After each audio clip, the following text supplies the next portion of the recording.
বিসমিল্লাহির রহমানির রহিম। ত্যাগের মহিমায় উদ্ভাসিত ঈদুল আজহার এই দিনে সকলকে ঈদ মোবারক। আমরা বিশ্বাস করি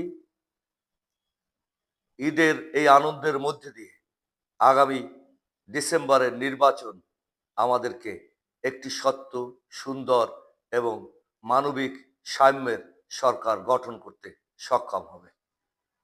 আমরা বিশ্বাস করি এদেশের মানুষের স্বনির্ভর বাংলাদেশের স্বপ্ন দেখানো শহীদ রাষ্ট্রপতি জিয়াউর রহমানের আদর্শে উদ্ভাসিত জাতীয়তাবাদী দলের সকল নেতা কর্মী সমর্থকরা আগামী নির্বাচনের জন্য প্রস্তুতি গ্রহণ করেছে।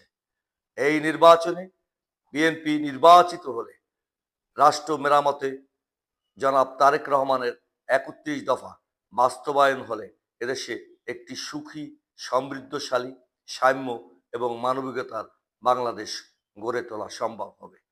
ঈদুল আজহার এই দিনে আপনাদেরকে স্মরণ করিয়ে দিতে চাই, এদেশের হিন্দু, মুসলমান, বৌদ্ধ, খ্রিস্টান, পাহাড়ি, সমতল সকলে মিলে একটি রেইনবো নেশন তৈরি করার স্বপ্ন দেখছেন জনাব তারেক রহমান।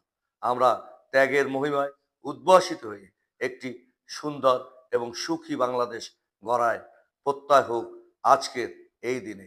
ভোরের চেতনাকে ধন্যবাদ আপনাদের সকল কলাকুশলী, সাংবাদিক এবং পত্রিকা সংশ্লিষ্ট সকলকে ঈদ মোবারক বিশেষ করে জানাচ্ছি। ধন্যবাদ।